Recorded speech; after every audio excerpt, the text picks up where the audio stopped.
الحمد لله وحده والصلاة والسلام على من لا نبي بعده أما بعد فأعوذ بالله من الشيطان الرجيم بسم الله الرحمن الرحيم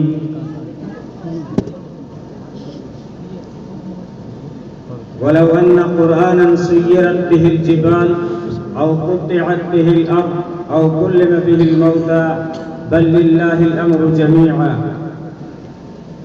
وقال تبارك وتعالى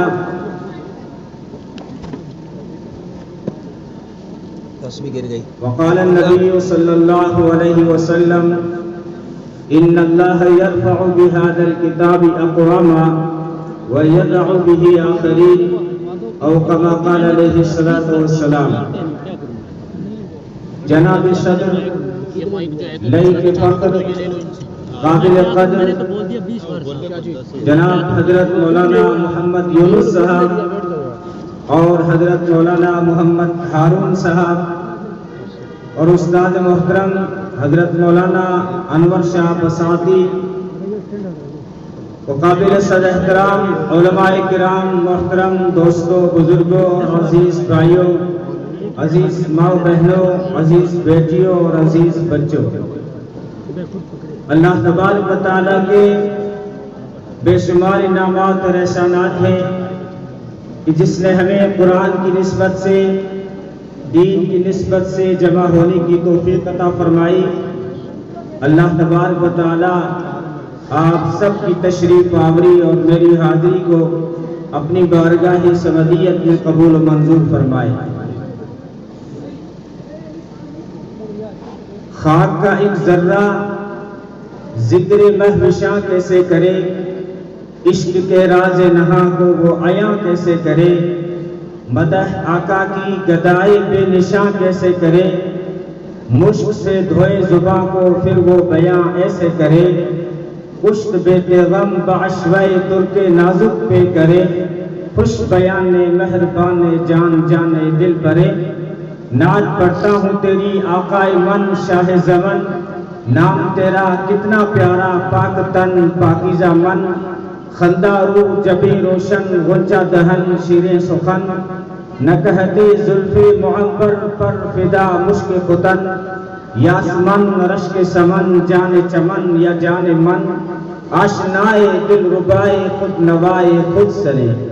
تو ہے بحر بے کراں اور میں ذرا سی آبجو، اے سراپا نور تو ہے دو جہاں کی آبرو، مرحبا صلی علی جانے جہانے رنگ بو، قیصریت تیری آمد سے ہوئی ہے زرد روح، کفر سوزے دل فروزے خوب رو آہستہ خو، پاک دیدے پاک بینے خوشتر ازہر خوشترے.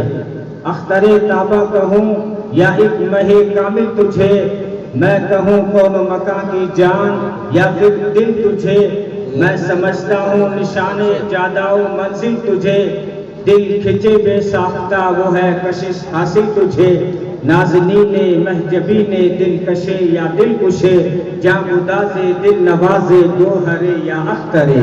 پوچھے جانا گئے تو بن کے دیوانہ گئے، بادہ عشق و محبت پی کے مستانہ گئے، صبر آیا جب نہ ہم کو پھر تو روزانہ گئے، نعت یہ پڑھتے ہوئے بے اختیارانہ گئے، سادہ آزادہ مستانہ جانا نئے، مست چشمے دیر خشمے طرفہ زیبا منظرے. اے سراپا خلق تیری ذات ہے ہر دل عزیز، تیرے صدقے میں خدا نے دی ہمیں عقل و تمیز، تیرے در کی خاک ہی سرما بنانے کی ہے چیز، توڑنا دم تیرے در پر جان و دل سے ہے عزیز، بے قرارم اشک بارم سخت زارم اے عزیز، دل بر جاں آورت ہر دم بطرز دی کرے.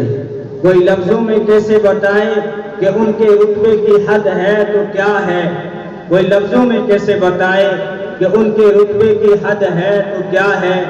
ہم نے تو اپنے بڑوں سے سنا ہے کہ ان سے صرف اللہ بڑا ہے. یہ تو ذوق میں شوق میں پڑھ لیے. قرآن کے متعلق کچھ گفتگو کرنا چاہتا ہوں. دوستو، قرآن کریم یہ وہ نور ہے جس سے سارا جہاں روشنی حاصل کرتا ہے۔ قرآن کریم روشنی کا وہ مینار ہے جس سے انسان کا دل و دماغ روشن ہو جاتا ہے۔ قرآن صداقت کا وہ جبل نور ہے جس کے آگے ضلالت و جہالت جب اس سے ٹکراتی ہیں تو پاش پاش ہو کر نیست و نابود ہو کر اپنا وجود بھول جاتی ہیں۔ قرآن کریم حکمت کا وہ سمندر ہے جس کی فصیح اور بلیغ موجوں کے آگے عربوں کی فصاحت و بلاغت، یونان کا طب و حکمت اور ارسطو اور افلاطون کا فلسفہ بھی تلکوں کی طرح بہہ جاتا ہے۔ تو دوستو، قرآن کے متعلق میں کیا بیان کروں؟ قرآن خود بیان ہے۔ اب یہاں تھوڑی سی توجہ چاہوں گا۔ میں نے کہا قرآن خود بیان ہے، قرآن بیان ہے، قرآن تبیان ہے، قرآن فرقان ہے، قرآن فیضان ہے، قرآن ایقان ہے، قرآن احسان ہے، قرآن ایمان ہے۔ جو نازل کرنے والا ہے وہ رب رحمان ہے، جس پر نازل ہوا وہ نبی آخر الزمان ہے، فرشتہ جبریل تو واسطہ درمیان ہے۔ قرآن خدا کا پیغام ہے، قرآن خدا کا اعلان ہے، قرآن انقلاب ہے، قرآن نبی کا اخلاق ہے، قرآن صحابہ کا ترجمان ہے، قرآن خود خدا کی زبان ہے۔ جس مہینے میں آیا وہ رمضان ہے، قرآن کا مخاطب جان ہے، قرآن کا مخاطب انسان ہے، جو مان لے وہ مسلمان ہے، جو نہ مانے وہ بڑا۔ قرآن ہماری آن ہے، قرآن ہماری شان ہے، قرآن ہماری جان ہے، قرآن ہمارا ایمان ہے۔ قرآن دوستو صداقت ہے، قرآن ہدایت ہے، قرآن صداقت ہے، قرآن نصیحت ہے، قرآن موعظت ہے، قرآن نورانیت ہے، قرآن شرافت ہے، قرآن سعادت ہے، قرآن شفا ہے، قرآن ہدا ہے، قرآن شفاعت ہے، قرآن بشارت ہے، قرآن بصیرت ہے، قرآن بشارت ہے، قرآن سعادت ہے، قرآن سیرت ہے، قرآن ہیبت ہے، قرآن خشیت ہے، قرآن عظمت ہے، قرآن رفعت ہے، قرآن شوکت ہے، قرآن عفت ہے، قرآن عصمت ہے، قرآن چاہت ہے، قرآن شریعت ہے، قرآن طریقت ہے، قرآن حقیقت ہے، قرآن رحمت ہے، قرآن برکت ہے۔ یہ صرف جملے نہیں ہیں۔ نبی پاک صلی اللہ علیہ وسلم نے فرمایا تبرک بالقرآن فإنہ کلام اللہ وخرج منہ، قرآن سے برکت حاصل کرو، یہ اللہ کا کلام ہے۔ قرآن اللہ کی بات ہے، قرآن خدا کی صفات ہے، قرآن دستور حیات ہے، قرآن منشور حیات ہے، قرآن تو مسلمانوں کے لیے آب حیات ہے۔ قرآن کلام اللہ ہے، قرآن کتاب اللہ ہے، قرآن شریعت اللہ ہے، قرآن حبل اللہ ہے۔ قرآن قرآن بھی ہے، قرآن کتاب بھی ہے، قرآن کلام بھی ہے۔ جب اللہ نے بات کی، جب اللہ نے پڑھا تو پھر قرآن کلام اللہ بن گیا۔ جب محمد رسول اللہ صلی اللہ علیہ وسلم نے پڑھا تو قرآن بن گیا، اور جب صحابہ نے لکھا تو کتاب بن گیا، جس کے بارے میں قرآن نے کہا ذالک الکتاب لا ریب فیہ، یہ وہ کتاب ہے جس کے بارے میں شک و شبہ کی گنجائش نہیں۔ حالانکہ یوں نہیں کہا ذالک الکلام نہیں کہا، ذالک القرآن نہیں کہا، بلکہ ذالک الکتاب کہا، اس لیے کہ اللہ کے اوپر کوئی شک کر نہیں سکتا تھا، اور محمد رسول اللہ صلی اللہ علیہ وسلم تو معصوم ہیں۔ لیکن اگر کوئی شک کر سکتا تھا اسلام کا دشمن تو وہ صحابہ پہ تنقید کرتا، اس لیے قرآن نے کہا ذالک الکتاب لا ریب فیہ، یہ میرے نبی کے صحابہ نے جو لکھا ہے اس کے بارے میں بھی کوئی شک نہیں ہے، یہ کوئی شک نہیں ہے۔ تو دوستو، قرآن کریم میں نے کہا ہدایت ہے، یہ صرف جملہ نہیں تھا۔ قرآن نے کہا ھدی للناس، ایک جگہ ھدی للناس، ایک جگہ قرآن نے کہا ھدی للمتقین، یہ عجیب بات ہے۔ ایک جگہ قرآن کہتا ہے میں سارے انسانوں کے لیے ہدایت بن کے آیا ہوں، اور دوسری طرف کہتا ہے میں صرف متقیوں کے لیے، اللہ سے ڈرنے والوں کے لیے ہدایت بن کے آیا ہوں۔ یہ عجیب بات ہے۔ مفسرین فرماتے ہیں یوں تو وہ اگر معنی عام مراد لیا جائے تو ہدی للناس ہے، معنی خاص مراد لیا جائے تو ہدی للمتقین ہے۔ یعنی قرآن کی ہدایت تو عام ہے، بارش کی طرح سب پر برستی ہے، لیکن اس سے جو فائدہ اٹھاتے ہیں وہ وہی اٹھاتے ہیں جن کے دلوں میں تقوی کی دولت ہوتی ہے۔ تو قرآن کی ہدایت تو عام ہے، ہر جیسے بارش ہر جگہ برستی ہے تو قرآن کی ہدایت بھی ہر جگہ برسی۔ قرآن کی ہدایت کے چھانٹے ابو جہل اور ابو لہب کی زمین پر بھی پڑے، ابو جہل اور ابو لہب کے دلوں پر بھی پڑے، لیکن زمین بنجر تھی، کانٹے نکل آئے، بدبو پھوٹ پڑی۔ بے عمل دل ہے اگر تو جذبات سے کیا ہوتا ہے، بنجر ہو زمین تو برسات سے کیا ہوتا ہے۔ قرآن کی ہدایت عام تھی، ابو جہل پہ چھانٹے پڑے، ابو لہب پہ قرآن کی ہدایت کے چھانٹے پڑے، لیکن زمین بنجر تھی تو کانٹے نکل آئے، بدبو پھوٹ پڑی۔ لیکن جب اسی قرآن کی ہدایت کے چھانٹے جب پڑے نا شاداب زمین ابو بکر پر تو صدیق بنا دیا، جب شاداب زمین پر پڑے عمر پر تو فاروق بنا دیا۔ یا یوں کہوں ایک تاجر آ رہا تھا، قرآن کی ہدایت کے چھانٹے پڑے، ابو بکر صدیق بن گیا۔ ایک تلوار لے کر آ رہا تھا، وہ سر لینے آ رہا تھا، لیکن قرآن کی ہدایت کے چھانٹے پڑے تو سر دینے والا بن گیا، عادل و فاروق بن گیا۔ وہ دیکھیے ایک مالدار آ رہا تھا، قرآن کی ہدایت کے چھانٹے پڑے، ذی النورین بن گیا۔ وہ ایک بچہ آ رہا تھا کھیلتا ہوا، قرآن کی ہدایت کے چھانٹے پڑے، حیدر ایک کرار بنا دیا۔ وہ دیکھو ابن مسعود آ رہا ہے، قرآن کی ہدایت کے چھانٹے پڑے، فقیہ الزمان بن گیا۔ وہ دیکھو ابن عباس آ رہا ہے، قرآن کی ہدایت کے چھانٹے پڑے، مفسر قرآن بن گیا۔ وہ دیکھو ابو ذر آ رہا ہے، قرآن کی ہدایت کے چھانٹے پڑے، زہد کا سلطان بن گیا۔ وہ دیکھو سلمان آ رہا ہے، دور سے آ رہا ہے، ایران سے آ رہا ہے، قرآن کی ہدایت کے چھانٹے پڑے، خاندان نبوت کا فرد بن گیا۔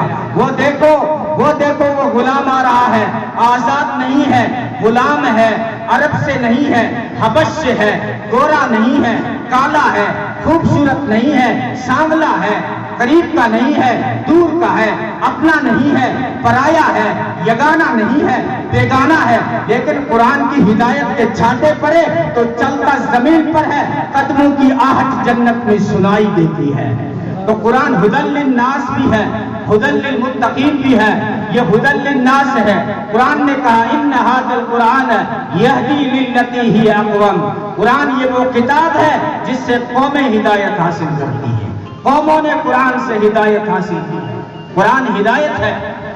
وہ دیکھیے اوس اور خزرج جو پانی پہ لڑتے تھے، اگر کسی نے پہلے ڈول بھر دیا اس پہ لڑائی شروع ہو جاتی اور پھر صدیوں تک چلتی تھی، لیکن جب قرآن کی ہدایت آئی تو پھر کیسے ایک ہوئے کہ یرموک میں 3 صحابہ مرنے کو تو گوارا کر لیتے ہیں لیکن اپنے بھائی سے پہلے پانی پینا گوارا نہیں کرتے۔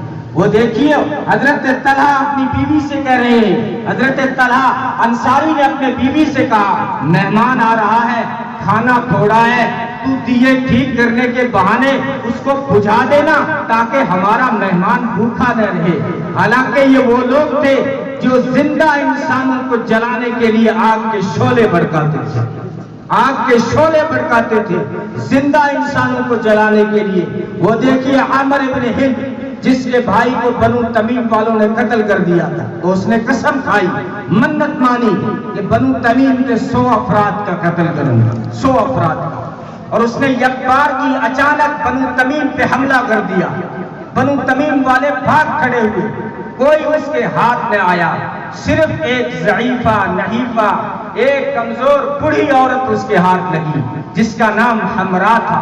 کیا کیا اس عرب کے وڈیرے نے، کیا کیا اس عرب کے پٹیل نے، اس بڑھی عورت کو پکڑا اور زندہ آگ میں ڈال دیا۔ ایک مسافر گزر رہا تھا جو 7 دن کا بھوکا انسان تھا، اس نے جب دور سے آگ کو دیکھا تو سوچا کچھ کھانا بن رہا ہوگا، وہ 7 دن کا بھوکا انسان تھا، لیکن جب آگ کے قریب آیا عمر ابن ہند نے پوچھا کون ہو؟ کہا میں مسافر ہوں، میرا نام عمار ہے، 7 دن کا بھوکا ہوں، آگ دیکھ کے آیا ہوں، شاید کچھ کھانے کو ملے گا۔ کیا کیا عرب کے وڈیرے نے؟ عرب کے اندر مہمان نوازی مشہور تھی نا، تو کیا کیا اس وڈیرے نے؟ اس مسافر کو 7 دن کے بھوکے انسان کو اس نے پکڑا اور زندہ آگ میں ڈال دیا۔ یہ وہ لوگ تھے جو انسانوں کو، زندہ انسانوں کو جلانے کے لیے آگ کے شعلے بھڑکاتے تھے، لیکن جب قرآن کی ہدایت آئی تو پھر مہمان کی بھوک کو مٹانے کے لیے گھر کے دیے بھی بجھا دیے۔ مہمان کی بھوک کو مٹانے کے لیے گھر کے دیے بھی بجھا دیے۔ ان ھذا القرآن یہدی للتی ہی اقوم، قرآن یہ وہ کتاب ہے جس سے قوموں کو ہدایت ملتی ہے۔ تو یہ صرف جملے نہیں تھے دوستو، قرآن یہ عظمت بھی ہے، رفعت بھی ہے، ایسی عظیم کتاب ہے دوستو کہ جو بھی قرآن سے رشتہ جوڑتا ہے وہ بھی اللہ کے یہاں محترم بن جاتا ہے، وہ بھی عزت پا جاتا ہے۔ آپ غور کریں، قرآن جس نبی پر آیا وہ نبی سارے نبیوں کا سردار بن گیا۔ قرآن جو فرشتہ لے کر آیا وہ فرشتہ سارے فرشتوں کا سردار بن گیا۔ قرآن جس مہینے میں آیا وہ رمضان سارے مہینوں کا سردار بن گیا۔ قرآن جس رات میں آیا وہ شب قدر ساری راتوں کی سردار بن گئی۔ قرآن جس امت کے لیے آیا وہ امت ساری امتوں کی سردار بن گئی۔ یہ تو بڑی چیزیں تھی، آئیے چھوٹی چیزیں دکھاتا ہوں۔ چھوٹی چیزیں جب قرآن سے رشتہ جوڑتی ہیں تو وہ بھی عزت پا جاتی ہیں، وہ بھی عزت پا جاتی ہیں۔ یہ کپڑا اگر معمولی سا ٹکڑا اگر آپ کسی ٹیلر سے کہیں یا کسی کپڑے کے دکاندار سے کہیں کہ مجھے تھوڑا سا 1 ہاتھ بھرا کپڑا چاہیے، مجھے کپڑے کا ٹکڑا چاہیے، تو وہ کہے گا فری میں لے جاؤ، کوئی پیسے نہیں لیتا۔ اس ٹکڑے کی کیا قیمت لوں؟ یہ کپڑا بے وقت ہے، اس کی کوئی قیمت نہیں ہے۔ میں نے وہ کپڑا اٹھایا اور میں پہنچا ٹیلر کے پاس، میں نے کہا ٹیلر صاحب یہ چھوٹا سا کپڑے کا ٹکڑا ہے، فلاں دکاندار نے مجھے گفٹ میں دیا ہے، اب ذرا تم اس کپڑے سے قرآن کا جزدان بنا دو۔ جب ٹیلر قرآن کا جزدان اس کپڑے کے ٹکڑے سے بنائے گا تو پھر اس جزدان کو سینے سے لگایا جائے گا، پھر اس کو چوما جائے گا، اس کو پیشانی سے لگایا جائے گا۔ ارے اس کپڑے کے ٹکڑے کو عزت کیوں مل گئی؟ اسی لیے مل گئی کہ اس نے اپنا رشتہ قرآن سے جوڑ لیا۔ لکڑی کا ٹکڑا پڑاؤ، لکڑی تو لوگ چولہے میں گھالے، کوئی حل بنا دے ہوئے، کوئی تو گھر میں لگا دے ہوئے۔ لکڑی کو ٹکڑوں کے کام کو، بڑے بڑے فرنیچروں کی بات نہیں کرتا، میں شیشم برکت کی بات نہیں کرتا۔ معمولی سا ٹکڑا پڑا تھا، میں نے اس کو اٹھایا، میں نے جا کے کارپیٹر کو دیا، میں نے ستھار کو دیا، ستھار صاحب یہ معمولی سا لکڑی کا ٹکڑا ہے، اس سے ذرا تم قرآن کی رحل بنا دو۔ جب وہ رحل بن کے تیار ہو جائے گی تو اس کو سینے سے لگایا جائے گا، اس کو چوما جائے گا، اس کو اوپر رکھا جائے گا۔ اور اس لکڑی کے ٹکڑے کو عزت کیوں ملی؟ اس لیے کہ اس نے اپنا رشتہ قرآن سے جوڑ لیا، قرآن سے جوڑ لیا۔ اس سے بھی ہلکی چیزیں دیکھا، کتا وہ گاڑی والے نے فری میں دیوا، پتہ نہیں آپ کے یہاں گاڑی وہ آتی ہے نہیں آتی، دیہاتوں میں وہ گاڑی گھومتی رہتی ہے، آگے پلاسٹک پرانے ڈمبے پرانے پتہ نہیں کتے کیا کیا وہ اعلان کرتے رہتے ہیں۔ تو اس کو کبھی ہم اپنے گھر میں کچرے کی طرح پڑے ہوئے کتوں کو اٹھا کے گاڑی والے کو دے دیتے ہیں۔ گاڑی والا پوچھتا ہے تو نے اتنے سارے کتے دیے ہیں، اب میں کیا دوں؟ کیا دے گا؟ ٹینگر نے ڈھول ہی پکڑا دے اور کیا ہوگا کتا کے بدلے میں؟ کتا اتنا بے قیمت ہے، لیکن یہی کتا جب قرآن کی جلد بنتا ہے تو اس کتے کے پکش میں خدا عرش پہ بولتا ہے اور کہتا ہے لا یمسہ الا المطہرون۔ اب اس کتے کو تم بغیر وضو کے چھو نہیں سکتے۔ ارے اس کتے کو عزت کیوں مل گئی؟ اس لیے کہ اس نے اپنا رشتہ قرآن سے جوڑ لیا۔ تو مسلمانوں اگر ہم بھی اپنا رشتہ قرآن سے جوڑ لیں تو کیا ہمیں عزت نہیں مل سکتی؟ اقبال نے کہا تھا وہ معزز تھے زمانے میں مسلمان ہو کر اور تم ذلیل و خوار ہوئے تارک گناہ ہو کر۔ آج مسلمانوں کو عزت کیوں نہیں مل رہی ہے؟ پیسے کی کوئی کمی نہیں، بینک چل رہے ہیں تمہارے پیسوں سے، حکومتوں کی بھی کوئی کمی نہیں ہے، تعداد میں بھی بہت ہو تم، پھر بھی کوئی وقار نہیں، کوئی اسٹیٹس نہیں، کوئی مقام نہیں، کوئی ویلیو نہیں، قلب کی سطح پہ دیکھے تو ہوا نکلی ہوئی ہے۔ اقبال کہتا ہے اس کی وجہ یہ ہے کہ مسلمانوں نے سب کچھ بنایا لیکن قرآن سے رشتہ نہیں چھوڑا۔ کہتا ہے وہ معزز تھے زمانے میں مسلمان ہو کر اور تمہارا خیال تھا کہ جب انگلش فر بولیں گے تو پھر جو ہے ہم عزت پا جائیں گے، وہ بھی کر کے دیکھ لیا، کما کے بھی دیکھ لیا، بڑی عالی شان بلڈنگیں بھی بنا کے دیکھ لی، لیکن وقار نہیں ملا۔ شاعر کہتا ہے تھے کیک کے خیال میں تو روٹی بھی گئی، چاہی تھی شے بڑی تو چھوٹی بھی گئی، وائز قوم کی نصیحت کو نہ مانا، آخر پتلون کی تاک میں لنگوٹی بھی گئی۔ انگریز نے لنگوٹی چھین لی تمہاری، کلچر چھین لیا تمہارا، بوری کی طرف پیک کر کے کھڑا کر دیا، اب چلتا ہے پیچھے سے دیکھو یوں لگتا ہے کہ بوری کے ٹانگیں لگ گئی ہوں، لیکن کیا زیادہ کچھ نہیں دیا، صرف تیرا لباس چینج کیا، صرف تیری سوچ کو چینج کیا، وہ تجھے عزت نہیں دلا سکا۔ انگلش پھر بولنا حالانکہ منع نہیں کر رہا ہوں، اسلام منع نہیں کرتا ہے، بلکہ نبی پاک صلی اللہ علیہ وسلم کا حکم اشارہ کر رہا ہے، مسلمانوں انگلش سیکھو۔ بڑی ذمہ داری سے بول رہا ہوں، علماء کی موجودگی میں بول رہا ہوں۔ نبی پاک صلی اللہ علیہ وسلم نے حضرت زید بن ثابت کو حکم دیا کہ وہ زید دشمن مجھے خط لکھتے ہیں، یہود و نصارہ مجھے خط لکھتے ہیں، یہ عبرانی اور سریانی بھاشاؤں میں لکھتے ہیں، پتہ نہیں کیا لکھتے رہتے ہیں، اے زید، اے میرے صحابہ، تم دشمن کی زبان سیکھو تاکہ ہم ان کے خطوں کا جواب دے سکیں۔ وہ خط کا زمانہ تھا، آج ٹویٹر کا زمانہ ہے، آج فیس بک کا زمانہ ہے، وہ سریانی عبرانی بھاشائیں تھی، لیکن آج قوم تو وہی کی وہی ہے، یہود و نصارہ آج بھی ہیں، آج ان کی زبان انگلش ہے، تو انگلش کو سیکھنے کے لیے میرا نبی اشارہ کر رہا ہے، مسلمانوں دشمن کی زبان سیکھو تاکہ تم جواب دے سکو۔ کیوں؟ اگر کوئی جو ہے فرانس میں نبی کے خلاف بکواس کرے، ڈنمارک میں نبی کے خلاف بکواس کرے، اور تو یہاں فیس بک پر لگا رہے مارواڑی میں گاڑی پکے، کیا فرق پڑے گا؟ کیا فرق پڑے گا؟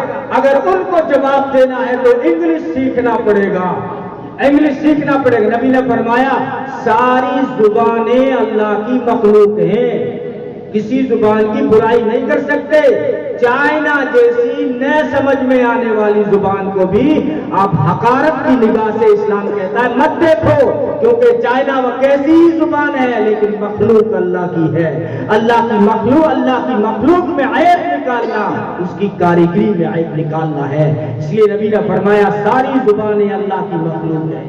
اپنے صحابہ کو حکم دیا تو پھر کیا اثر ہوا پتہ ہے؟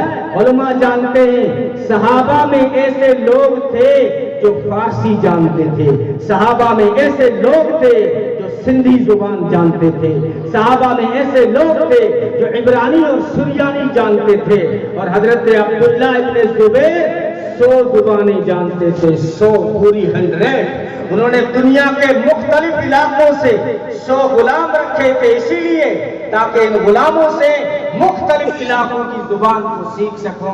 انہوں نے غلاموں کے ذریعے سے 100 زبانوں کو سیکھ لیا تھا۔ نبی نے یہ اسلام ہے، محدود نہیں ہے، بہت وسعت رکھتا ہے۔ کہتا ہے اسلام کہ ماں کی کوکھ سے لے کر قبر کی گود تک علم حاصل کرتے رہو۔ مسلمانوں علم حاصل کرو چاہے چین جانا پڑے۔ چین میں اس وقت کوئی قرآن کا یا حدیث کا علم نہیں تھا، ٹیکنالوجی کا علم تھا۔ بڑے بڑے صحابہ نے مشرکین سے پڑھا ہے۔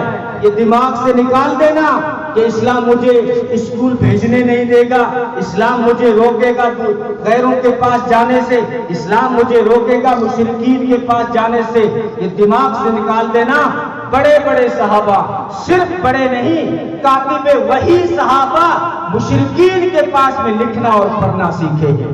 حالانکہ زید بن ثابت کہتے ہیں میں نے دشمنوں سے 17 دن میں سریانی، 15 دن میں عبرانی سیکھ لی، دشمنوں سے سیکھا۔ بڑے بڑے صحابہ نے سیکھا اور صحابہ کی اولاد نے بھی سیکھا۔ بدر کے جب قیدی پکڑے گئے نبی نے فرمایا اگر فدیہ نہیں دے سکتے ہو تو مشرکوں مسلمانوں کے 10 بچوں کو پڑھاؤ۔ اب جب کافروں نے، مشرکین نے مسلمانوں کے بچوں کو پڑھایا، لکھنا اور پڑھنا سکھایا تو کیا قرآن سکھایا ہوگا؟ کیا حدیث سکھائی؟ نہیں، دنیاوی علوم سکھائے۔ یہ تو ہماری اصطلاح ہے، ورنہ اسلام میں دوستو تعلیم میں کوئی تقسیم نہیں ہے، تعلیم میں کوئی تقسیم نہیں ہے، یہ تو ہماری اصطلاح ہے۔ کہ دینی تعلیم، دنیاوی تعلیم، یہ جب انگریز آیا نا اس نے اپنے نصاب سے اسلام کو نکال دیا، اس لیے مجبوراً نام رکھنا پڑا کہ یہ صرف دینی تعلیم ہے، دنیاوی تعلیم کا اس میں حصہ نہیں ہے۔ تو خیر جو ہے، لیکن اسلام میں کوئی تقسیم نہیں۔ وَعَلَّمَ آدَمَ الْأَسْمَاءَ كُلَّهَا ثُمَّ عَرَضَهُمْ عَلَى الْمَلَائِكَةِ، اللہ فرماتے ہم نے آدم علیہ السلام کو چیزوں کا علم سکھایا، جو چیزوں کو نہیں جانتا وہ خدا کو نہیں جان پائے گا۔ اس لیے کہا حدیث میں کہ میری مخلوقات میں غور و فکر کرو، میری ذات میں غور و فکر مت کرو۔ ان فی خلق السماوات والارض واختلاف اللیل والنہار لآیات لأولی الالباب، کہ آسمان اور زمین کی تخلیق میں، رات اور دن کی گردش میں ہم نے عقل والوں کے لیے بڑی نشانیاں رکھی ہیں۔ فرمایا حضرت داؤد علیہ السلام کو علم دیا، اس کو قرآن علم کہہ رہا ہے وَعَلَّمْنَاهُ الصَّنْعَةَ لَبُوسٍ لَكُمْ، ہم نے داؤد علیہ السلام کو زرہ بنانے کا علم دیا۔ علم قرآن کا صیغہ ہے، سکھانا، علم، یہ حالانکہ عربی تھی، بہت وسعت ہے، کوئی اور صیغہ اٹھا کے لا سکتا تھا، نہیں، ہم نے اس کو زرہ بنانے کا علم دیا، زرہ بنانا سکھایا۔ کیوں؟ کیونکہ تاکہ وہ اپنی حفاظت کر سکے۔ تو آج جتنے بھی بچاؤ کے آلات ہیں، جتنے بھی بچاؤ کے آلات ہیں، ان کو سیکھنا، ان کو آپ علم کہہ سکتے ہیں۔ یا پھر دوسری جگہ جائیے قرآن میں، حضرت سلیمان علیہ السلام کے پاس ایک پرندہ تھا، ہدہد۔ ہدہد کیا تھا؟ اس دور کا ٹویٹر تھا، اس دور کا فیس بک تھا، اس دور کا واٹس ایپ تھا۔ پرندہ ہدہد دعوت لے کے بلقیس کے پاس پہنچا۔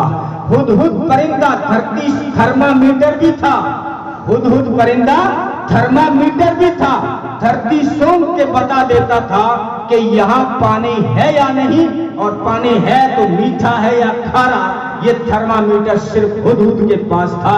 یہ علم دیا نا جب حضرت سلیمان علیہ السلام کو، تو انہوں نے یوں نہیں کہا کہ یہ تو صرف فن ہے دنیا کے، نہیں، فخر سے کہا یا ایھا الناس، اے لوگو، علمنا منطق الطیر، ہمیں علم دیا گیا پرندوں کی بولیوں کو سمجھنے کا۔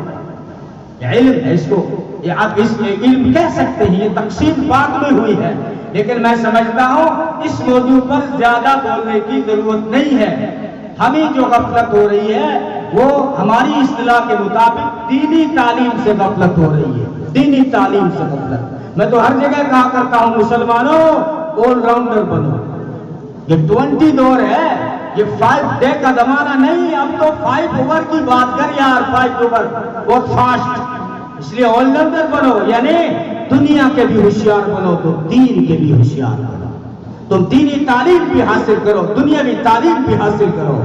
ہمیں ہمارے ہر ڈپارٹمنٹ میں ہمیں ایسے نوجوان چاہیے جو ڈاکٹر ہوں، انجینئر ہوں، سیاست میں ہمارے لیڈر ہوں، لیکن دین سے اتنے غافل مت ہو جانا کہ بن گئے منتری اور عادت اللہ کو نہیں، وہ منتری کے کام کو نہیں۔ تو جب پنچ سر ہے تیرے پاس، تیرے سر میں کلو والا نہیں آ سکتی تھی، تیرے سر میں انا ہوتا نہیں آ سکتی تھی، تیرے پنچ کا سر ہے یا 5 سر ہے، چلو ایک سر تو ہے تیرے سر میں، جب تو پنچ کا سر ہے تیرے سر میں اتحیات نہیں آ سکتی تھی۔ اتنا غافل بھی مت بن کہ ایک کے خیال میں تو روٹی بھی گئی، چاہی تھی شے بڑی تو چھوٹی بھی گئی، ایسا نہیں بننا ہے۔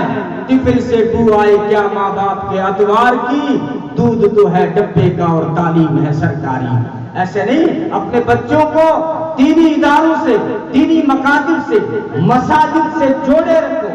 بچوں نے جو کچھ بتانا تھا وہ بچوں نے بتا دیا، اس لیے اشارہ کر رہا ہوں کہ آل راؤنڈر بنو، دینی تعلیم بھی حاصل کرو، دنیاوی تعلیم بھی حاصل کرو۔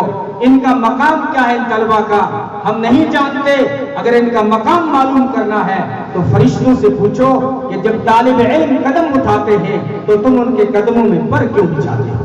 کبھی ان کا مقام مچھلیوں سے پوچھو کہ ہر وقت پانی میں غوطے لگا کر تم ہر وقت ان کے لیے مغفرت کی دعائیں کیوں کرتی ہو؟ نبی پاک صلی اللہ علیہ وسلم کا فرمان ہے، اگر کسی کو اس دھرتی پر دوزخ سے آزاد لوگ دیکھنے ہوں وہ طالب علم کو دیکھ لے۔ قسم اس ذات کی جس کے قبضے میں محمد صلی اللہ علیہ وسلم کی جان ہے، بچہ جب قرآن سیکھنے کے لیے ایک قدم اٹھاتا ہے یا ایک حرف سیکھتا ہے تو ایک قدم اٹھانے کے بدلے میں، ایک حرف سیکھنے کے بدلے میں اللہ تبارک و تعالیٰ پوری ایک سال کی عبادت کا ثواب لکھ دیتے ہیں، اور ایک قدم اٹھانے کے بدلے میں، ایک حرف سیکھنے کے بدلے میں اس بچے کے لیے جنت میں پورا شہر سجا دیا جاتا ہے۔ ان فی الجنت نہرا اسمہ ریان علیہ مدینۃ من مرجان لہ 70,000 باب من ذہب وفضہ لحامل القرآن۔ کہ جنت میں ایک نہر ہے جس کا نام ہے ریان، اس کے کنارے ایک شہر ہے جس کا نام ہے مرجان۔ مرجان شہر میں 70,000 سونے اور چاندی کے گھر ہیں۔ کس کو ملیں گے؟ لحامل القرآن، قرآن پڑھنے اور پڑھانے والوں کو ملیں گے۔ پوچھتے ہیں تو کیا ملے گا؟ یہ ملے گا۔ لوگوں نے ایک حدیث اچھی رٹ رکھی ہے، سب سے پہلے مولوی جہنم میں جاؤ گو۔ یہ حدیث تم نے خوب رٹ رکھی ہے، لیکن حدیثیں اور بھی بہت ساری ہیں۔ نبی پاک صلی اللہ علیہ وسلم کا فرمان ہے، علماء جس طرح آج اسٹیج پہ نظر آ رہے ہیں، کل قیامت کے میدان میں بھی یہ اسٹیج پہ نظر آئیں گے۔ حدیث سے بول رہا ہوں، حضرت عبداللہ بن عمر سے روایت ہے، نبی پاک صلی اللہ علیہ وسلم نے فرمایا، قیامت کے میدان میں سونے کا تخت لگایا جائے گا۔ آپ کا انتظام بھی قابل داد ہے، پہلی بار دیکھا ایسا، اتنے بادام، اتنی کشمش، اتنے کاجو کسی اسٹیج پہ نہیں کھائے، اور ساری لائٹیں، یہ سارے انتظام، حسین چہرے، یہ بھی پہلی بار دیکھ رہا ہوں۔ حالانکہ گجرات، راجستھان، بہت سی جگہوں پہ گیا، اجمیر درگاہ پہنچا، لیکن یہ جو مجمع اور یہ چہرہ، یہ انتظام جو دیکھ رہا ہوں، اور بچوں نے جو پروگرام پیش کیا ہے، تو دل اندر سے اش کر رہا تھا۔ تو خیر، نبی نے فرمایا کل قیامت کے دن سونے کا تخت لگایا جائے گا، اس میں چاندی کے کبے لگے ہوئے ہوں گے، اور زمرد اور یاقوت اور موتی جڑے ہوئے ہوں گے، اور استبرق اور سندس کی چادریں یعنی بہترین ریشم اور قالینیں بچھی ہوئی ہوں گی۔ ان کے اوپر علماء کو بٹھایا جائے گا اور کہا جائے گا، تم جو ہے بے خوف بیٹھے رہو، جنت میں داخلہ ہونے تک تم پہ میں کوئی خوف طاری نہیں کروں گا، جب تک میں دوسروں کا حساب نہ لے لوں تب تک تم یہاں اسٹیجوں پہ بیٹھے رہو۔ ایک دوسری روایت میں فرمایا کہ جو ہے ایک نور کا منبر لگایا جائے گا جس کے اوپر موتیوں کے بنے ہوئے کبے لگے ہوئے ہوں گے، اور پھر آواز آئے گی، جیسے اسٹیجوں پہ آواز آتی ہے کہ جو علماء ہیں وہ آگے آئیں، اسٹیج پہ آ جائیں۔ حدیث کہہ رہی ہے کہ پھر جب وہ نور کا منبر سج جائے گا، اللہ آواز لگائیں گے، کہاں ہیں فقہا، کہاں ہیں علماء، کہاں ہیں مسجدوں کے امام، کہاں ہیں مسجدوں کے مؤذن، آ جاؤ ان نور کے منبروں پر، جب جنت میں داخلہ ہونے تک تم پہ کوئی خوف طاری نہیں کروں گا۔ مجھے قسم اپنی عزت و جلالت کی، میں نے علم اس لیے نہیں دیا تاکہ تمہارا حساب لوں، عالم کو بڑے بڑے گناہوں کے باوجود بخش دینا میرے یہاں بہت بڑی بات، کوئی بڑی بات نہیں ہے، عالم کو بخش دینا۔ اس لیے دوستو، اپنی قوم میں علماء بھی پیدا کریں۔ ہر قوم، ابھی علماء کم ہیں آپ کی قوموں میں، 2 قومیں ہیں جن کے پاس الحمدللہ علماء کی، جہاں تک میں نے مطالعہ کیا ہے جغرافیائی نظر سے، ایک گجرات کی چیلیا قوم ہے جو علماء رکھتی ہے۔ راجستھان میں اگر دیکھا ہے، سندھی قوم کے پاس بھی علماء کافی ہیں، لیکن باقی قوموں کے اندر علماء کی تعداد کو بڑھاؤ، حفاظ کی تعداد کو بڑھاؤ۔ اگر اللہ نے 3 بیٹے دیے ہیں، ایک کو ڈاکٹر بنا اچھی بات ہے، دوسرے کو انجینئر بنا اچھی بات ہے، لیکن ایک کو قرآن کا حافظ بنا، ایک کو قرآن کا عالم بنا۔ کیوں؟ اس لیے کہ دنیا کی تعلیم حاصل کر کے جو وکیل بنے گا وہ تیرے اتنا کام نہیں آئے گا جتنا ایک حافظ قرآن وکیل بن کے قیامت کے میدان میں کام آئے گا، میدان میں کام آئے گا۔ نبی نے فرمایا قرآن کا جو حافظ ہے اس کو اللہ تبارک و تعالیٰ اسپیشل کوٹا دیں گے قیامت کے دن کہ تو اپنے رشتہ داروں میں سے، اپنے چہیتوں میں سے، عزیز و اقربا میں سے، دوست و احباب میں سے، اپنے چاہنے والوں میں سے، محبت کرنے والوں میں سے 10 ایسے افراد کو جنت میں لے جا جن کے اوپر گناہوں کی وجہ سے جہنم واجب ہو چکی ہو۔ اتنے بڑے وکیل ہیں یہ۔ لوگ پوچھتے ہیں کتنی تنخواہ ہونی چاہیے؟ اتنی ہونی چاہیے جتنے وکیل پہ خرچ کرتے ہو. اگر کہیں پھنس گئے کورٹ کچہری میں اگر پھنس گئے وکیل کو کتنا دیتے ہو اتنا ایک عالم کی تنخواہ دو تو انصاف کا تقاضا ہے. کیونکہ پھنستے ہو بے دریغ وکیلوں پہ لٹاتے ہو. کل قیامت کے میدان میں تم پھنسو گے تو تمہارا کوئی وکیل نہیں بنے گا. اگر وکیل بنے گا تو محمد رسول اللہ بنے گا, دوسرا وکیل بنے گا تو قرآن کا حافظ بنے گا, تیسرا وکیل بنے گا تو یہ عالم بنے گا. حدیث سے بول رہا ہوں. علامہ عبدالشکور دین پوری فرمایا کرتے تھے کہ تم ہر جگہ سناتے ہو کہ ایک قرآن کا حافظ 10 افراد کو جنت میں لے کے جائے گا. ارے کبھی یوں بھی سنایا کرو کہ ایک عالم 70 افراد کو جنت میں لے کے جائے گا. یہ روایت مجھے تو نہیں ملی لیکن مجھے دوسری حدیث مل گئی. نبی پاک صلی اللہ علیہ وسلم نے فرمایا قیامت کے میدان میں کل عابد سے کہا جائے گا چلا جا جنت میں, کوئی روک ٹوک نہیں, عابد عبادت کرنے والا چلا جا جنت میں. اور عالم سے کہا جائے گا رک جا, جلدی مت کر, جنت میں داخل ہونے کے لیے جلدی مت کر. آج ہم تیری شفاعت پر, تیری گزارش پر, تیری سفارش پر آسمان کے تاروں کی تعداد کے برابر لوگوں کو جنت کا ٹکٹ دیں گے. یہ ہے علماء کا مقام. کبھی ناسا والوں سے پوچھو آسمان کے تارے کتنے ہیں, وہ کہتے ہیں اگر گنو نا 1 2 3 4 5 25 لاکھ سال چاہیے گننے کے لیے. ایک عالم اتنے افراد کو جنت میں لے کے جائے گا. علامہ راضی رحمۃ اللہ علیہ نے تفسیر کبیر میں فضائل علم میں ایک روایت نقل کی ہے. علماء سے کہا جائے گا لا تدخلوا, جنت میں داخل ہونے کے لیے جلدی مت کرو. اشفعوا لمن تشاءون, آج تم شفاعت کرو جس جس کی چاہو اس کو سفارش کرو. یہ علماء کا مقام ہے. تو خیر جو ہے آپ قرآن سے وابستہ ہو جائیں, قرآن کریم کو اپنے گھروں میں زندہ کریں. آگے رمضان آ رہا ہے. علامہ عبدالشکور دین پوری فرمایا کرتے تھے قرآن رمضان میں آیا, رمضان قرآن میں آیا. یعنی قرآن رمضان میں اترا ہے تو رمضان کا ذکر بھی قرآن میں آیا ہے. شہر رمضان الذی انزل فیہ القرآن, یہ رمضان کا مہینہ اسی لیے محترم اور مقدس ہے کہ اس میں خدا کا قرآن آیا ہے. انا انزلناہ فی لیلۃ القدر, ارے لیلۃ القدر اسی لیے 1000 مہینوں سے بہتر ہے کہ اس میں خدا کا قرآن آیا ہے. تو رمضان کا قرآن کا جوڑ ہے, گھروں میں قرآن کی تلاوت کو جاری کریں. نبی نے فرمایا جس گھر میں قرآن کی تلاوت ہوتی ہے وہ گھر آسمان والوں کو یوں چمکتے ہوئے نظر آتے ہیں جیسے دھرتی والوں کو آسمان کے ستارے چمکتے ہوئے نظر آتے ہیں. اور نبی نے فرمایا جس گھر میں قرآن کی تلاوت نہیں ہوتی وہ گھر نہیں, ویرانہ ہے, وہ قبرستان ہے, وہاں کوئی زندہ ہے ہی نہیں, سب مردے ہیں. اگر کوئی زندہ ہوتا تو قرآن کی آواز آ جاتی. کیا زمانہ تھا, اگر کوئی مسلمانوں کے محلے میں چلا جاتا تو قرآن کی تلاوت کی آواز سنائی دیتی تھی. لیکن آج جاؤ نا مسلمانوں کے محلے میں, فجر سے پہلے جاؤ یا فجر کے بعد, سناٹا یوں طاری ہوتا ہے جیسے انسانیت اپنی ضمیر کا جنازہ اٹھائے ہوئے خاموشی سے جا رہی ہو. تڑو تڑو کی آواز تو آ جائے گی, ڈمڑو ڈمڑو کی آواز تو آ جائے گی, لیکن قرآن پڑھنے والے قبروں میں چلے گئے. کیا لوگ تھے امی حضرت فاطمہ رضی اللہ تعالیٰ عنہ نے شکایت کی, یا اللہ تیری بنائی ہوئی رات کتنی چھوٹی ہے کہ تیرے نبی کی بیٹی 2 رکعت میں پورا قرآن بھی نہیں پڑھ پاتی, اس سے پہلے فجر ہو جاتی. اور حضرت حسین سے پوچھا گیا جب کربلا کے میدان میں تلواریں چل رہی تھی تو تلوار کے نیچے حسین نے قرآن پڑھا, تو کسی نے کہا حسین تم یہاں بھی قرآن پڑھتے ہو؟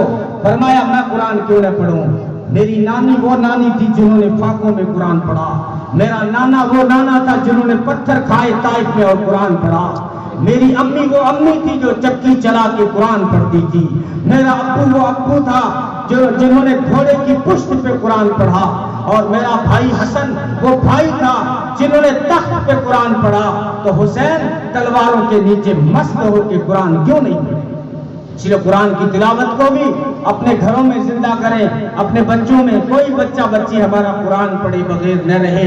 ٹھیک آپ جو ہے وہ تعلیم بھی حاصل کریں, ضروری ہے, لیکن سب سے پہلے فکر ہونی چاہیے ایک مسلمان کو کہ نبی نے فرمایا کوئی باپ اپنے بیٹے کو علم سے بڑھ کر کوئی تحفہ نہیں دے سکتا. علم سے بڑھ کر کوئی تحفہ نہیں دے. گفٹ دینی ہے اولاد کو، جہیز دینا ہے اولاد کو، علم کا جہیز دو.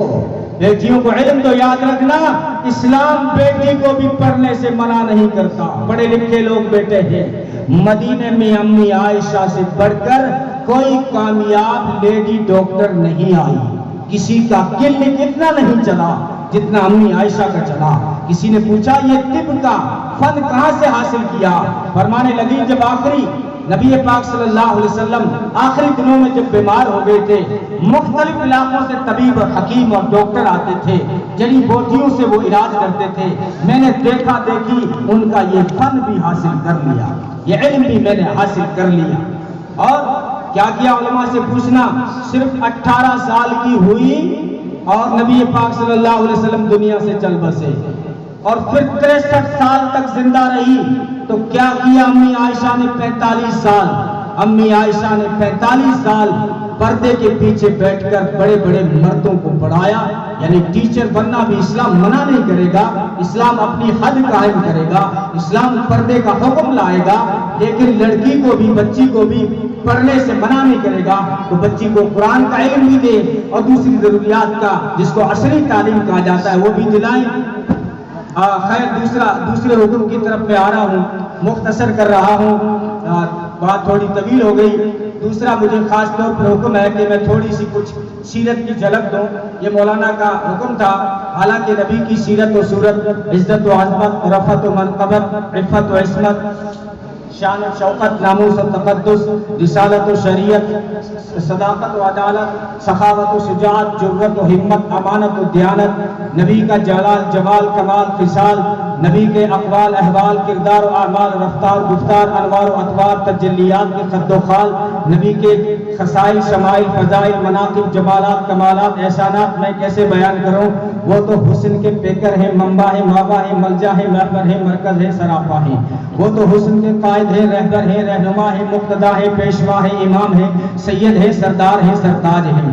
میں جب نبی کی سیرت کے سمندر کی لہروں پہ تیرتا ہوں تو سوچوں کی موجوں میں ہی مستغرق ہو جاتا ہوں. میں جب نبی کی سیرت کے گلدستے کی پنکھڑیوں کو سونگھتا ہوں تو معمر و معطر ہو جاتا ہوں. میں جب نبی کی سیرت کے آسمان کے تاروں کی چمک اور دمک دیکھتا ہوں تو خیرہ خیرہ ہو جاتا ہوں کہ نبی کی سیرت کی ابتدا کہاں سے کروں، کیا بیان کروں، کیا چھوڑوں، کہاں سے گزروں، کہاں سے ابتدا کروں، جس کے بارے میں نبی نے خود فرمایا کنت نبیا و آدم بین الروح والجسد. ابھی آدم پانی اور مٹی کے بیچ میں تھے، یعنی ابھی آدم کا گارا بھی نہیں بنا تھا، اس وقت بھی میری نبوت کا اعلان ہو چکا تھا. تو وہ نبی جو زمین و زمان سے پہلے ہے، وہ نبی جو مکین و مکان سے پہلے ہے، وہ نبی جو دھرتی و آسمان سے پہلے ہے، وہ نبی جو حور و غلمان سے پہلے ہے، وہ نبی جو ہر کہکشاں سے پہلے ہے، وہ نبی تو سارے جہاں سے پہلے ہے، سارے جہاں سے پہلے ہے. یہ صرف تخیل کی شاعری نہیں ہے یا خطابت کی ساحری نہیں ہے. ہاں خطابت کی تھوڑی سی سیر بھی کرا دوں.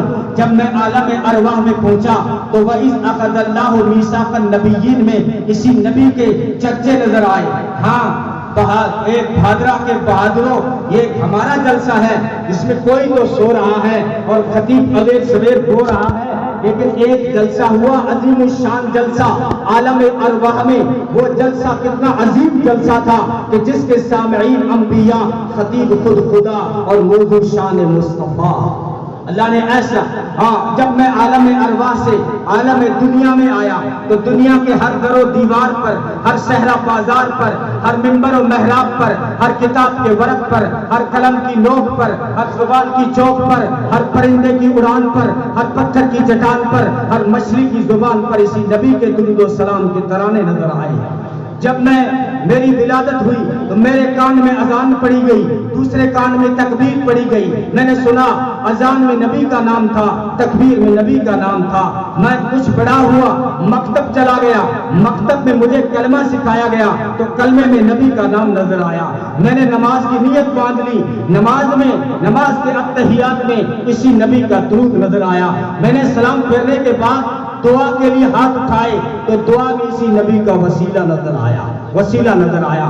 میں بیت اللہ گیا تو بیت اللہ میں اسی نبی کے نام کے ڈنکے بجتے نظر آئے. میں بیت المقدس پہنچا تو بیت المقدس پر اسی نبی کی عظمت چپکتی ہوئی نظر آئی. میں مسجد نبوی پہنچا تو مسجد نبوی میں نبی کے روضے پہ خدا کی رحمت برستی ہوئی نظر آئی. ہاں خدا کی رحمت برستی ہوئی نظر آئی. غرض میں کوئی عبادت کروں ذکر اسی نبی کا ہے.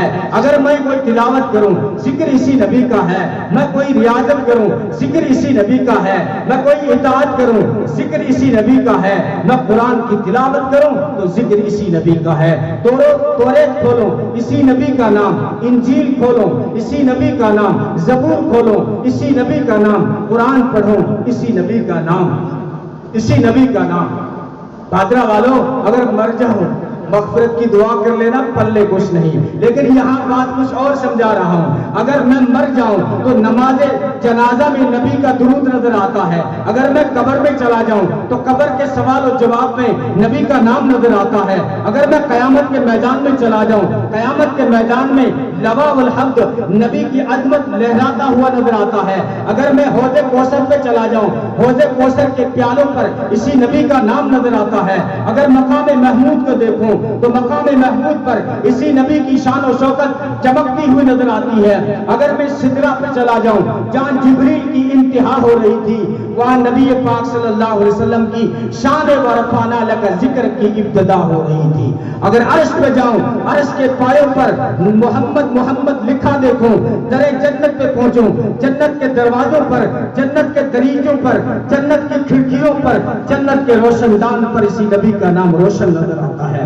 اگر جنت کے اندر چلا جاؤں تو جنت کی دیواروں پر, جنت کے درختوں پر, درختوں کے پتوں پر, جنت کے موتیوں پر, حور و غلمان کے سینوں پر, فرشتوں کی جبینوں پر, جنت کے پھولوں پر, ہر جگہ نبی کا نام نظر آتا ہے. غرض تحت الثری سے عرش معلی تک جہاں جہاں تک میں دیکھوں, ایک طرف مجھے نام خدا نظر آتا ہے تو دوسری طرف مجھے ذکر مصطفیٰ نظر آتا ہے. ارے تم بھی چھپ کے سننے والوں, جھوٹے الزام لگانے والوں, کہنا تو آسان ہے کہ یہ جماعت والے نبی کو نہیں مانتے, کہنا تو آسان ہے کہ یہ دیوبند والے نبی کو نہیں مانتے. ذرا ہمارا عقیدہ نوٹ کر کے جاؤ, لکھ کے جاؤ, ریکارڈ کر کے جاؤ. ہم کہتے ہیں خدا خدا ہے, محمد مصطفیٰ ہے, وہ رب ذوالجلال ہے, یہ آمینہ کا لال ہے, وہ میرا رب ہے, یہ شاہ عرب ہے, اس کی عبادت ہے, اس کی اطاعت ہے, اس کی خلقت ہے, اس کی امت ہے, اس کی مغفرت ہے, اس کی شفاعت ہے, وہ رب العالمین ہے تو یہ رحمت للعالمین ہے, اس کی خدائی ہے, اس کی مصطفائی ہے. جہاں جہاں تک خدا کی خدائی ہے وہاں وہاں تک مٹھے محمد میر کی مصطفائی ہے. اس کا ربوبیت کا تخت ہے, ان کا ختم نبوت کا تخت ہے. ربوبیت کے تخت پہ کوئی جا نہیں سکتا, ختم نبوت کے تخت پہ قیامت تک کوئی آ نہیں سکتا. اسلام میں ختم نبوت کا عقیدہ اتنا بنیادی عقیدہ ہے توحید کی طرح کہ اس کی حساسیت کا اندازہ آپ لگائیں کہ صحابہ نے جنگیں لڑی کفر سے, لیکن کسی جنگ میں اتنے بڑے صحابہ شہید نہیں ہوئے جتنی ختم عقیدہ ختم نبوت کی حفاظت کرتے ہوئے صحابہ شہید ہوئے. صرف حضرت ابو بکر کے دور میں 12,000 صحابہ شہید ہوئے, جس میں 700 سے زیادہ قرآن کے حافظ تھے, قرآن کے عالم تھے. تو قرآن جمع کرنا شروع کیا, ایک شرط رکھی کہ ہر آدمی لکھا ہوا لائے. پتھر پہ تھا, درختوں پہ تھا, لکڑی کے ٹکڑوں پہ تھا, لکھا ہوا لائے, ساتھ میں گواہ لائے. تو خیر اس طرف نہیں جانا چاہتا. میں کہہ رہا ہوں اللہ تبارک و تعالیٰ نے ایسا حسین آئیڈیل دیا ہے. دوستو نوجوانوں, زیادہ وقت نہیں لے رہا ہوں, لیکن آئیڈیل چینج کرو. یہ تیرے ہیئر اسٹائل بتا رہی ہے کہ تیرا آئیڈیل چینج ہو چکا ہے. دیکھا نہیں مالدار کو بیٹو اور پھٹوڑی پہن پہ رہے کہ تیرے باپ کا پیسہ بولے کون صاحب بنائی ہے, وہ تو فیشن ہے. وارے جوان تیرا تو پھٹوڑا ہی فیشن ہو جاوے. تیرا آئیڈیل چینج ہو چکا ہے. آئیڈیل بناؤ اس حسین کو. کبھی دیکھنے والوں سے پوچھو وہ کیسا حسین تھا. میں نے کہا ابو بکر ذرا دے خبر وہ کیسا تھا پیغمبر. کہنے لگے میرے آقا 14ویں کا ایسا چاند تھا جس کے آگے تاریکیاں آنکھ مچولی کھیلنے پہ مجبور ہو جایا کرتی تھی. میں نے کہا عمر ذرا دے خبر وہ کیسا تھا پیغمبر؟ کہنے لگے اگر میرا نبی بشر نہ ہوتا تو قمر لیلۃ البدر ہوتا، یعنی 14ویں کا چاند ہوتا۔ میں نے کہا علی حیدر ذرا دے خبر وہ کیسا تھا تیرا سسر؟ کہنے لگے یتلالا وجہہ کتلالا القمر لیلۃ البدر، چہرہ یوں دل ملاتا تھا جیسے 14ویں کا چاند چمک رہا ہو۔ لم ارى قبلہ ولا بعدہ مثلہ، نہ ان سے پہلے کوئی ایسا حسین دیکھا گیا نہ ان کے بعد کوئی ایسا حسین دیکھا جائے گا۔ میں نے کہا ابو ہریرہ تو تو شاگرد خاص رہا، ذرا بتانا وہ استاد کیسا تھا؟ کہنے لگے کان الشمس تجری فی وجہی، ہزاروں آفتاب و مہتاب چمکتے ہوئے میرے آقا کے چہرے میں نظر آتے تھے۔ میں نے کہا انس تو تو خادم خاص رہا، 10 سال خدمت کی، بتا تیرا آقا کیسا تھا، بتا وہ مولا کیسا تھا؟ کہنے لگے 10 سال خدمت کی، بار بار مسافہ کیے، لیکن جب بھی مسافہ کیا ہاتھوں کو ریشم اور دیباج سے زیادہ نرم پایا، اور وجود سے جو خوشبو ہوتی تھی وہ ایک مشک عنبر سے زیادہ معطر ہوا کرتی تھی۔ میں نے کہا حلیمہ تو نے تو لوریاں دی ہیں، ذرا بتانا وہ آقا کیسا تھا؟ کہنے لگی ما کننا نحتاج للسراج من یوم نقدنا ہو۔ حلیمہ کہنے لگی جس دن وہ میرے گھر آ گیا اس دن کے بعد میرے گھر میں کبھی دیا جلانے کی ضرورت ہی نہیں پڑی۔ دیا نہیں، ہاں علماء نے لکھا ہے حلیمہ تو اپنے کام کاج میں لگی رہتی تھی، وہ جھولا اپنے آپ جھولتا رہتا تھا۔ علماء نے لکھا ہے جھولا اپنے آپ نہیں جھولتا تھا، خدا کے فرشتے آ کے جھولا جھولتے تھے۔ تو حلیمہ بتا، کہنے لگی مجھے تو دیے کی ضرورت ہی نہیں پڑی۔ یہی بات حضرت آمینہ نے کہی کہ جب ولادت ہوئی میرے گھر میں دیا نہیں تھا، عجیب ولادت ہوئی، دائی کی ضرورت نہیں پڑی، نالا کاٹنے کی ضرورت نہیں پڑی، مخدوم پیدا ہوئے، نور پھیل گیا، خوشبو پھوٹ پڑی۔ کہتی ہے میرے گھر میں دیا نہیں تھا لیکن میرے گھر کی وجہ سے سارا جہاں روشن ہو گیا تھا۔ میں نے کہتی ہے میں مکے میں تھی لیکن مجھے یمن نظر آ رہا تھا، مجھے ایران نظر آ رہا تھا، ملک شام نظر آ رہا تھا۔ یہ اس لال کی انگلی سے پھوٹنے والا نور تھا صلی اللہ علیہ وسلم۔ یہی بات حضرت عائشہ نے کہی کہ جب رحلت ہوئی تو میرے گھر میں دیا نہیں تھا، تو میں نے کہا کہ جو ہے میں نے کہا کہ دیے کا وہاں کیا کام، دیے کا وہاں کیا کام جہاں سراج منیر طلوع ہوتا ہے، جہاں سراج منیر طلوع ہوتا ہے۔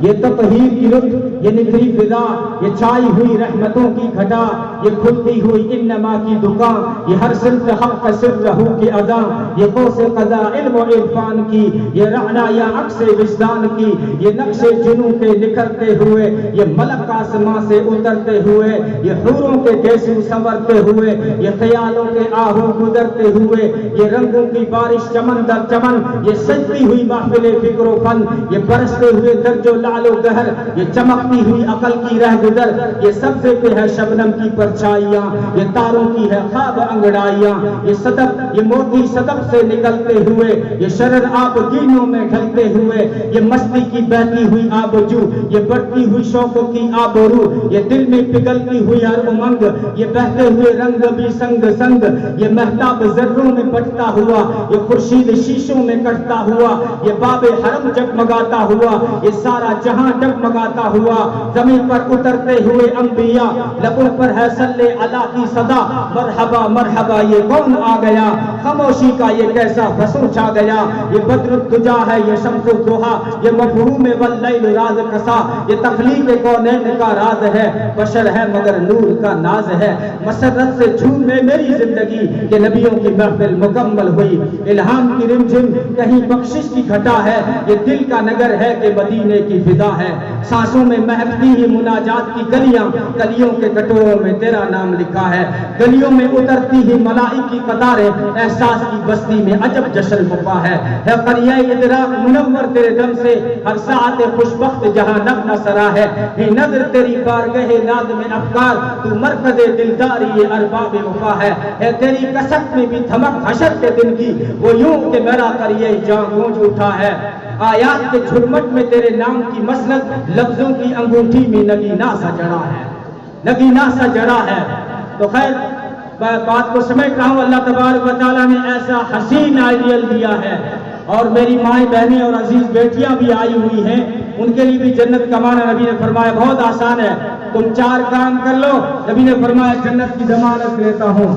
نماز کی پابندی کرو، رمضان کے روزے رکھو، اپنی عزت کی حفاظت کرو، پردے کے ساتھ زندگی گزارو، اور اپنے گھر والے شوہر کو خوش رکھو۔ جو عورت 4 کام کرے گی نبی نے فرمایا میں اس کے لیے جنت کی ذمہ داری لیتا ہوں۔